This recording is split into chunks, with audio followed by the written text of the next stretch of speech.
وہ عورت روز اس نوجوان کو دیکھتی لیکن وہ بغیر اس کی طرف دیکھے سر جھکا کر اس کی گلی سے گزر جاتا۔ دیکھنے میں وہ کسی مدرسے کا طالب علم لگتا تھا، لیکن اتنا خوبصورت تھا کہ وہ دیکھتے ہی اسے اپنا دل دے بیٹھی اور اب چاہتی تھی کہ وہ کسی طرح اس پر نظر التفات فرمائے، لیکن وہ اپنی مستی میں مگن سر جھکائے زیر لب کچھ پڑھتا ہوا روزانہ ایک مخصوص وقت پر وہاں سے گزرتا اور کبھی آنکھ اٹھا کر بھی نہ دیکھتا۔ اس عورت کو اب ضد سی ہو گئی تھی۔ وہ حیران تھی کہ کوئی ایسا نوجوان بھی ہو سکتا ہے جو اس کی طرف نہ دیکھے، اور اسے ایسا سوچنے کا حق بھی تھا۔ وہ اپنے علاقے کی سب سے امیر اور خوبصورت عورت تھی، خوبصورت اتنی کہ جب وہ باہر نکلتی تو لوگ اسے بے اختیار دیکھنے پر مجبور ہو جاتے۔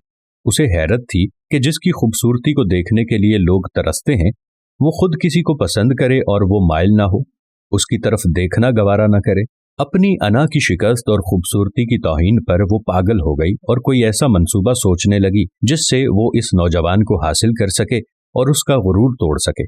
آخر کار شیطان نے اسے ایک ایسا طریقہ سمجھا دیا جس میں پھنس کر وہ نوجوان اس کی بات مانے بنا رہ ہی نہیں سکتا تھا۔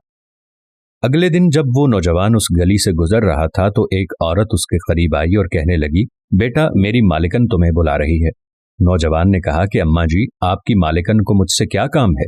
اس عورت نے کہا کہ بیٹا اس نے تم سے کوئی مسئلہ پوچھنا ہے، وہ مجبور ہے، خود باہر نہیں آ سکتی۔ نوجوان اس عورت کے ساتھ چلا گیا۔ اس کے وہم و گمان میں بھی نہیں تھا کہ جو عورت اسے بلا رہی ہے اس کا منصوبہ کیا ہے، وہ کیا چاہتی ہے۔ وہ تو اپنی فطرتی سادہ دلی کی وجہ سے اس کی مدد کرنے کے لیے چلا گیا۔ اس کے ذہن میں تھا کہ شاید کوئی بوڑھی عورت ہے جو اپنی کسی معذوری کی وجہ سے باہر آنے سے قاصر ہے۔ نوکرانی نے اسے ایک کمرے میں بٹھایا اور انتظار کرنے کا کہہ کر چلی گئی۔ تھوڑی دیر بعد کمرے میں وہی عورت داخل ہوئی۔ نوجوان نے بے اختیار اپنی نظریں جھکا لیں کیونکہ اندر آنے والی عورت بہت خوبصورت تھی۔ نوجوان نے پوچھا، جی بیوی آپ نے کون سا مسئلہ پوچھنا ہے؟ عورت کے چہرے پر ایک شیطانی مسکراہٹ آ گئی۔ اس نے اپنے دل کا حال کھول کر رکھ دیا اور کہا کہ میری سب سے بڑی خواہش یہ ہے کہ میں ایک دفعہ تمہیں حاصل کر لوں۔ نوجوان یہ بات سن کر کانپ گیا اور کہنے لگا کہ اللہ کی بندی، اللہ سے ڈرو، کیوں گناہ کی طرف مائل ہو رہی ہو؟ اس نے عورت کو بہت سمجھایا لیکن عورت پر تو شیطان سوار تھا۔ اس نے کہا کہ یا تو تم میری خواہش پوری کرو گے یا پھر میں شور مچاؤں گی کہ تم نے زبردستی میرے گھر میں داخل ہونے کی کوشش کی اور میری عزت پر حملہ کیا۔ نوجوان یہ بات سن کر بہت پریشان ہوا۔ اسے اپنی عزت کسی بھی طرح محفوظ نظر نہیں آ رہی تھی۔ اس کی بات مانتا تو گنہگار ہوتا اور نہ مانتا تو لوگوں کی نظروں میں برا بنتا۔ وہ علاقہ جہاں لوگ اس کی شرافت کی مثالیں دیا کرتے تھے، وہاں پر اس قسم کا الزام لگ جائے یہ اسے گوارا نہیں تھا۔ وہ عجیب مصیبت میں پھنس گیا تھا۔ دل ہی دل میں وہ اپنے اللہ کی طرف متوجہ ہوا اور اللہ سے مدد چاہی تو اس کے ذہن میں ایک ترکیب آ گئی۔ اس نے عورت سے کہا کہ ٹھیک ہے، میں تمہاری خواہش پوری کرنے کے لیے تیار ہوں، لیکن پہلے مجھے بیت الخلا جانے کی حاجت ہے۔ عورت نے اسے بیت الخلا کا بتا دیا۔ اس نوجوان نے اندر جا کر ڈھیر ساری غلاظت اپنے جسم پر مل لی اور باہر آ گیا۔ عورت اسے دیکھتے ہی چلا اٹھی کہ یہ تم نے کیا کیا ظالم؟ مجھ جیسی نفیس طبیعت والی کے سامنے اتنی گندی حالت میں آ گئے، دفع ہو جاؤ، نکل جاؤ میرے گھر سے۔ نوجوان فوراً اس کے گھر سے نکل گیا اور قریب ہی ایک نہر پر اپنے آپ کو اور اپنے کپڑوں کو اچھی طرح پاک کیا اور اللہ کا شکر ادا کرتا ہوا واپس مدرسے چلا گیا۔ نماز کے بعد جب وہ سبق میں بیٹھا تو تھوڑی دیر بعد استاد نے کہا کہ آج تو بہت پیاری خوشبو آ رہی ہے، کس طالب علم نے خوشبو لگائی ہے؟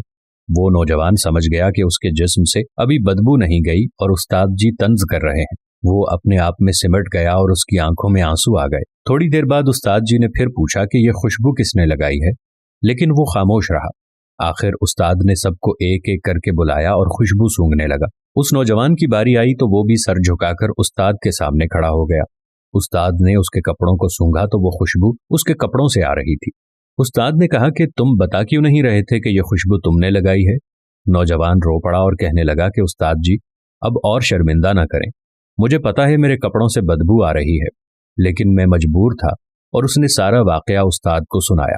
استاد نے کہا کہ میں تمہارا مذاق نہیں اڑا رہا تھا، خدا کی قسم تمہارے کپڑوں سے واقعی ایسی خوشبو آ رہی ہے جو میں نے آج سے پہلے کبھی نہیں سونگھی، اور یقیناً یہ اللہ کی طرف سے ہے کہ تم نے اپنے آپ کو گناہ سے بچانے کے لیے اپنے آپ کو گندگی لگانا پسند کر لیا، لیکن اللہ نے اسی گندگی کو ایک ایسی خوشبو میں بدل دیا جو کہ اس دنیا کی نہیں لگتی۔